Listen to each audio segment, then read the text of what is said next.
Hey everybody, welcome back to Getting Stronger and another episode of Tutorial Tuesday. So I'm dedicating this video to my buddy Ian. Ian's been trying to learn how to jump rope the last month or two, and he told me the other day that he's noticed he started feeling some pain in his knees, and he didn't know why. So I told him that I was going to make this video where we can kind of talk about some of the possible reasons why his knee might be hurting and some ways on how to fix that. So anyway, Ian, this one's for you. And if you're like Ian and you've been trying to learn to jump rope and you've been feeling some pain in your knees, then absolutely you don't want to miss this video. So stick around. Hey everybody, I'm James. I started this channel because one day I woke up and realized I was 43 but felt like I was 83. Every day my body could do one less thing than it could do the day before.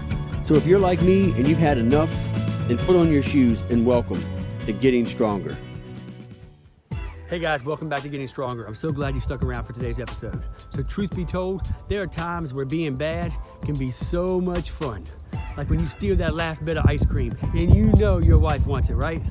But there are times where being bad is just bad. And if this is how you look when you're jumping rope,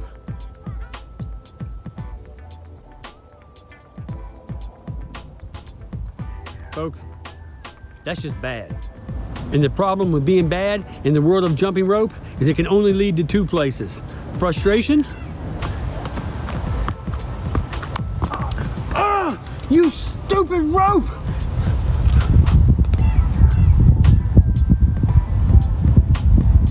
Or worse, injury.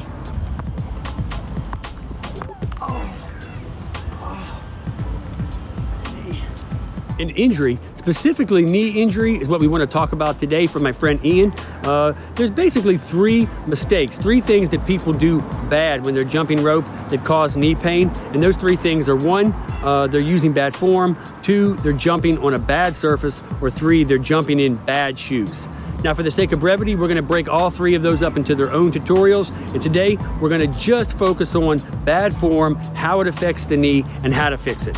And today, when we talk about form, I'm not even going to talk about the form dealing with the upper body portion of jumping rope. I really just want to focus on form with the lower body. I want to talk about how high we're jumping and our landing mechanics. Okay, so let's start out talking about height and how high you're jumping to clear the rope. If you look at this rope that I brought with me, this is a very run-of-the-mill average jump rope, 3, 4, 5 ounce jump rope. Now, unless you get into the really heavier jump ropes, like the 1, 2, 3 pound jump ropes, this is pretty much what you're going to normally see people jumping with. So check it out.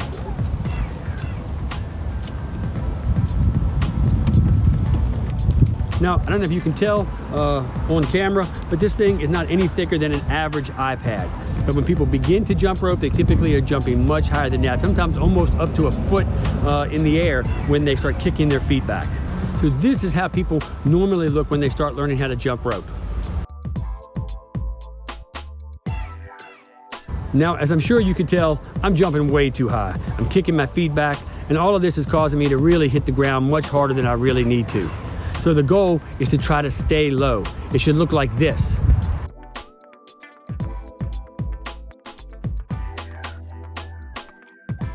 Now, after watching both of those videos, it's easy to tell that one is much harder on your knees than the other.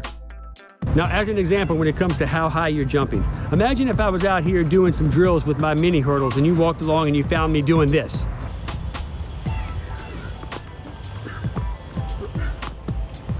Now, if you guys were to walk along and see me doing that, I'm almost certain the first question out of your mouth would be, dude, what are you doing? Why are you jumping like that? You don't need to be an Olympic track coach to see that that's absolutely ridiculous. This is the way I should be clearing the hurdles.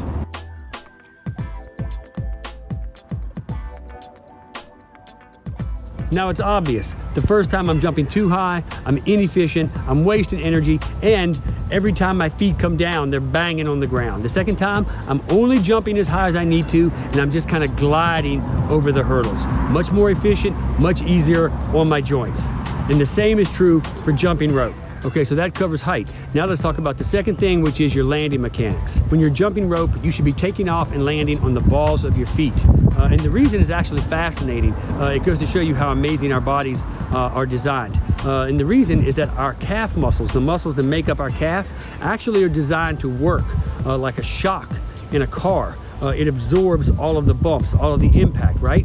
So when you're jumping, bounding, springing off of the balls of your feet, the muscles that make up your calf can really protect your knees. It really kind of acts like a shock or a buffer.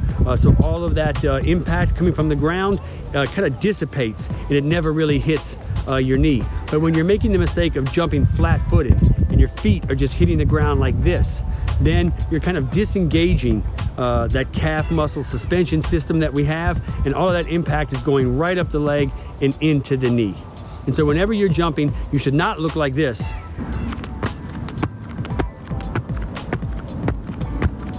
But you should look like this.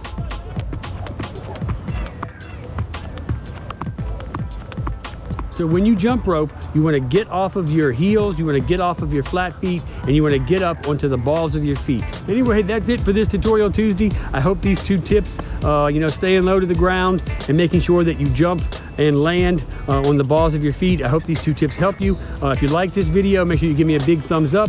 Leave some comments down below. Also, as always, I invite you to consider subscribing to the channel. We try to post twice a week. We try to do a Tutorial Tuesday, much like this, and then we try to do a Follow Along Friday, where I do a workout. I throw a timer up on the screen, and you guys can follow right along with me. You can also follow me on Facebook at Keep Getting Stronger. It's a really diverse fitness community: lifting, swimming, biking, gymnastics, whatever. And then you can also follow me on Brummy Jumpers. Brummy Jumpers is primarily a community for people who like to jump rope enthusiasts.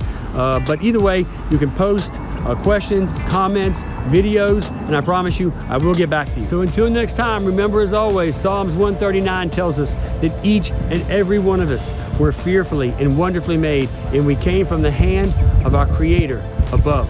And that Creator's name is Jesus. The New Testament tells us that it was for Him, Jesus, and by Him, Jesus, that all things were made. And that includes you, my brother, and my sister. So if you haven't already, I invite you today, take a moment to get to know Him. And when you do, you're going to find out that He has a wonderful plan for your life. But that plan is going to involve and require energy and strength and vigor. And we get that by taking care of ourselves, by eating well and working out every day.